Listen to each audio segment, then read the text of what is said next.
논어 안연편에 자공과 공자의 다음과 같은 대화가 실려 있다. 자공이 정치에 대해 묻자 공자는 먹을 것을 풍족하게 하고 군사력을 풍족하게 하고 백성들에게 믿음을 주는 것이 곧 정치라고 대답했다. 자공이 또 부득이하게 반드시 하나를 버려야 한다면 이 셋 중 무엇을 먼저 버려야 합니까? 라고 묻자 공자는 군사력을 버려라 라고 말했다. 자공이 또다시 부득이 반드시 하나를 버려야 한다면 이 둘 중 무엇을 버려야 합니까? 라고 묻자 공자는 먹을 것을 버려라 라고 말하면서 예로부터 전쟁이 나서 죽든 굶어서 죽든 모든 인간은 죽게 되어 있다. 그러나 백성의 믿음이 없으면 나라가 서 있을 수가 없다라고 말했다. 식량과 군비는 국가를 유지하기 위해 필수 조건이다. 따라서 공자는 정치의 세 가지 조건을 말할 때 족식과 족병을 먼저 말했다.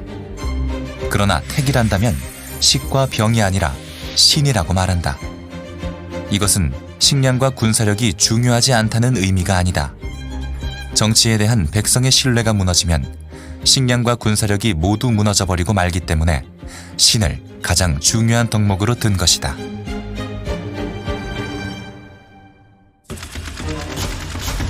제2차 세계대전 후 완전히 폐허가 돼버린 유럽에 대한 미국의 막대한 원조, 그리고 패망한 전범국이었던 독일과 일본의 세기는 경제학자들과 정치가들에게 후진국의 자본만 제공해주면 경제 성장은 어렵지 않게 이루어질 것이라는 신념을 심어주게 됐다.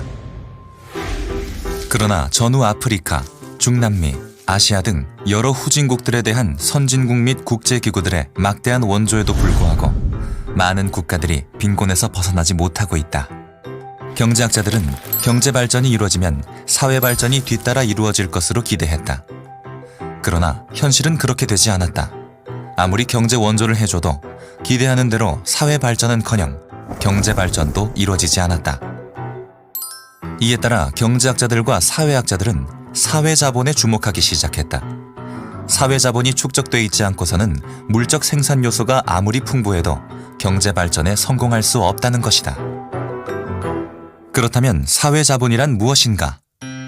사회자본을 연구하는 학자마다 그 정의는 다양하고 광범위하나 눈에 보이는 물리적 실체가 아니라 개인들 사이에 존재하는 관계를 기반으로 하는 무형의 실체라는 공통점을 가지고 있다.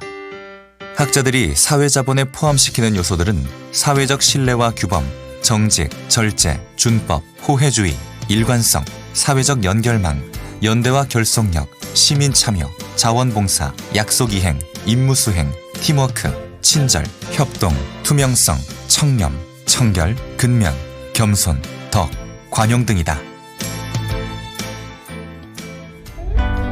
이러한 사회자본은 거래 비용을 감소시키고 사회를 역동적이게 하며 민주주의 발전을 촉진한다.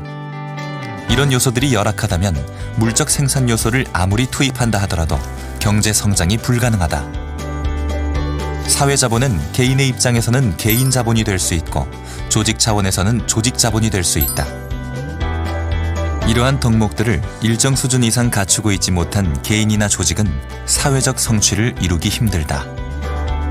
이러한 사회자본 중 가장 밑바탕을 이루는 것이 신뢰이다. 1972년 노벨 경제학상을 수상한 케네스 에로우 교수는 신뢰의 결핍이 경제적 빈곤의 가장 중요한 원인이라고 강조한 바 있다. 즉, 우리가 세계에서 보는 경제적 후진 상태 대부분은 결국 상호 신뢰의 결핍으로 설명할 수 있다라고 강조한다.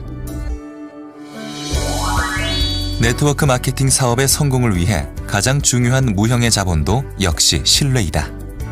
스폰서와 파트너들로 구성된 네트워크 사업자들 간의 신뢰, 그리고 사회와 고객들로부터 신뢰를 얻지 못하면 사업에 결코 성공할 수 없다. 따라서 무신분립은 네트워크 사업자들에게도 그대로 적용된다. 여기서 우리는 무신분립을 신뢰가 없으면 조직이 서 있을 수가 없다로 해석할 수 있다. 다른 모든 사업이 마찬가지이지만 특히 네트워크 사업은 신뢰가 없으면 무너진다. 지금까지 비정상적으로 사업을 경영해온 일부 업체와 사업자들로 인해 네트워크 사업에 대한 국민들의 불신이 매우 높기 때문이다. 그런데 신뢰란 하루아침에 얻어지는 게 아니다. 신뢰를 얻기 위해서는 장기간의 노력이 필요하다. 오랜 세월 동안 신뢰를 받을 만한 행동을 해야 비로소 신뢰를 얻게 된다. 이것은 네트워크 기업과 사업자들이 정도 경영과 동반 성공의 문화를 정착시킴으로써 가능하게 된다. 문화는 어머니이고 제도와 행동은 자식이기 때문이다.